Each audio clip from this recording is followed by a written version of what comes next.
Well, we obviously had traded a couple of defensemen away at the trade deadline. And it was an opportunity for us to bring back a defenseman that we were very familiar with.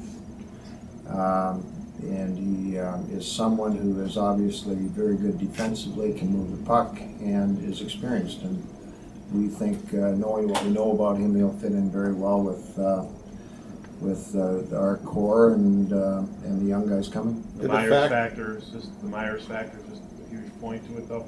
Would you agree? Well, I hope it is. It's not. We didn't go into this reacquiring Hank, as he's known, specifically for Tyler, but I think it can and could help him. What happened to Nathan Derby? Why did you buy him out? When we looked at we didn't have any intentions of buying him out initially, but in speaking with his agent over the course of the season, he was concerned about the opportunity he was getting here.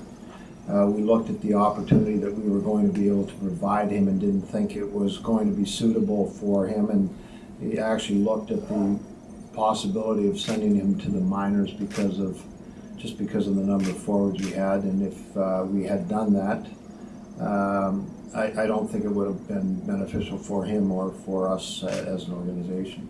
So the decision was to buy him out. When did you decide to do that?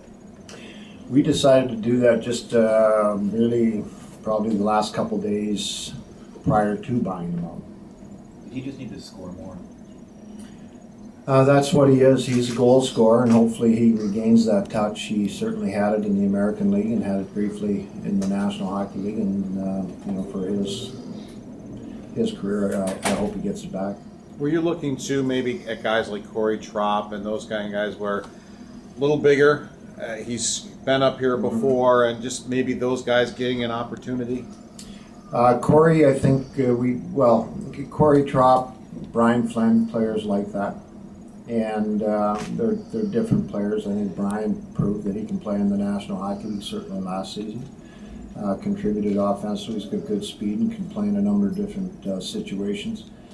Corey Trop missed pretty much the whole season last year, and had shown us prior to the season before that he could contribute. He's feisty, he's got some grit to him, he's tough, and it's a dimension that we think we can use. Are you still exploring NHL free agents? Just lightly right now.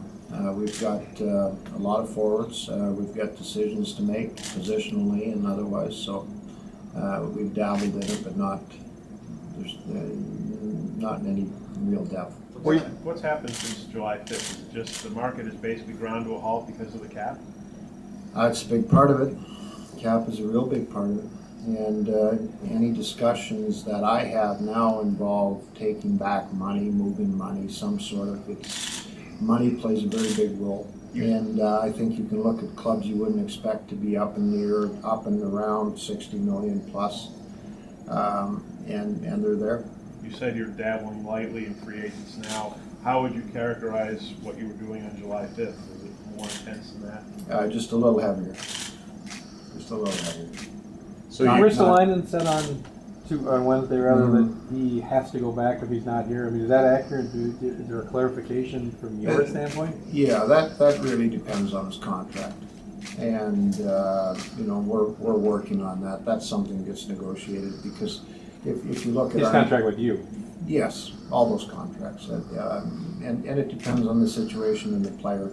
They can be reassigned back to Europe, but it's something that's part of the negotiation. So you have a preference where you want him to be? Well, the preference is closer to Buffalo, the better. But as you saw with Armia's contract, we reassigned him back to Finland for 2 years, and that benefited him. I think, especially given that he was able to play and win a championship there, I think was beneficial.